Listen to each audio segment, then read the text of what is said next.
Well, you're right on that front again, but how can they just be in Reuters saying we're not going to eradicate any poppy fields? I mean, how obvious is that? Well, it's the old thing of the way we fight the wars today. You know, sometimes the people you get in bed with are worse than the people you're fighting. You're absolutely right. You know, Governor Jesse Ventura, I have a lot of questions that I want to ask here in my list, but going out to break on this short segment, what else do you want to relay to this audience that you think is important? Well, again, just to be vigilant and pay attention and to question your government at all times, because it needs to be questioned. Right now, you know, like I said, it should be clear to everyone that Barack Obama's not in charge. I don't believe that he is now, because you see everything that he ran on, he hasn't come through on virtually anything. He's now in the opposite camp, really. And it's almost like he arrived there with this fresh, clean agenda, and it was like they took him to the woodshed and told him, well, you might be the president, but you don't run things. Well, certainly. Plus, they financed him. They financed McCain. No matter who gets in, they control him. Oh, yeah, absolutely. You know, you look at Obama's biggest contributor was Goldman Sachs. And they're the ones that, what is it, the last 5 or 6 Department of Treasury secretaries have all come out of there? And absolutely. And then you look at Chile, Iceland, you look at Greece, you look at all these countries, first world, second world, they're all run by Goldman Sachs people. That's the key heart to this group. A ton of questions straight ahead for Governor Jesse Ventura. The book is a bestseller. Get it at Infowars.com and get your choice of a free film. We are live, ladies and gentlemen, Tuesday, the 6th day of April, 2010. Governor Jesse Ventura, an icon of true political independence in this country and worldwide, is our guest, and I'm really honored to have him and honored to count him as a friend. He's a great guy. He's for real. And I want to get into how did he get his TV show on air. We talked about this last time, and he marveled, but now we see the censorship of his book, no book reviews, even though it's number 4 on the New York Times bestseller list. How did that happen? We're going to talk about that in a moment. But first, Governor, I got an email from a lady saying, effective immediately, she's never listening to my radio show again because I played the gun pod footage from the Apaches killing these reporters, shooting these kids, laughing about it, and then lying about it later. All these other massacre videos. Here's the New York Times today. U.S. forces horrifying Afghanistan cover-up. Obviously, we're not saying the individual troops are all bad, but Pat Tillman went over there, found that it was a fraud, wrote letters home. That's a show you should do. I talked to some of his family. They wouldn't come on air. They believe it was a hit. The evidence came out. They did cover up the friendly fire. They killed him up at point-blank range, 3 shots in the head. I mean, as Fletcher Prouty wrote, and he ran Black Ops, we propped up the Soviets. We set it all up. It's staged. It's eating our entire system. Is it unpatriotic to criticize corrupt, illegal wars? No, it's not. You know, we went through this in Vietnam. I would think that this country would have a little bit longer memory of the same type of affair took place in Vietnam, where you had the massacre at My Lai.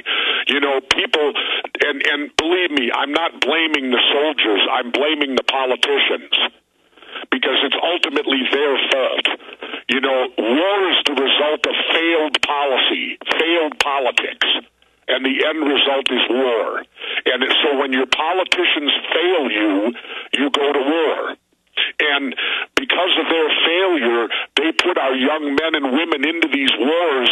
Well, what they did, of course, what they did is not good. But let's remember something. Some of these guys are on their 5th, 6th, and 7th tour over there. They've been hardened now. They've been changed. They are not the same people that left. Trust me on that. And so, war, there is nothing great and glorious about war. War is the worst thing man's ever come up with. And that's killing each other over what? Political reasons, religion, whatever stupidity we might decide to go to war and murder each other over.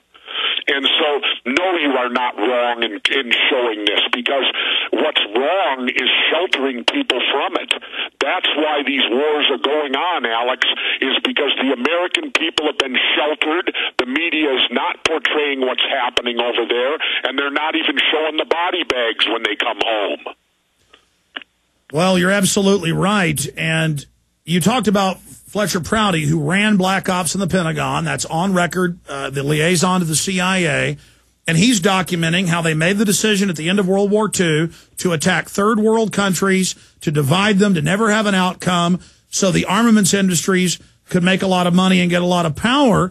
And then we sit here and say that's exactly what Afghanistan and Iraq are. We know this is the policy of divide and conquer. We know they're turning our country into a militarized surveillance police state, and it's our right as citizens to say that we don't want to be part of these illegal wars that George Washington said, you know, that we shouldn't be involved in foreign wars. Well, again, I guess sometimes a war is justified, you know. There are occasions, you know, where a war you've got to go fight because there may be a tyrant like Adolf Hitler out there. And that type of situation. But ever since World War II, you cannot tell me one war that has been justified. But you talked about it being a failed policy, failed from our perspective, but if we know they're premeditated to be quagmires to make money, then it's not a failed policy. You know, they say the war on drugs is a failure. There's more drugs, more people in prison. But for the big banks and the military-industrial complex, that's a success. Oh, yeah, very much so. People need to always remember there are profiteers at war. There are people that wait for war because they become exceptionally wealthy when there's wars fought. And these are the people that lead, these are the lobbyists that get those secret team guys at that level of government to move forward. Like, here's what Prouty also brings out very clearly. He brings out the fraud of the CIA. We all believe the CIA is there to gather intelligence, right? Yes. Well, Prouty says that's about 10% of what they do. The other 90% is carrying out these military agendas and creating the wars. And assassinations. Yeah. Well, that's what helps create the wars. See, they were designed by Harry Truman to not set policy. They were supposedly to be there only to provide information for the president.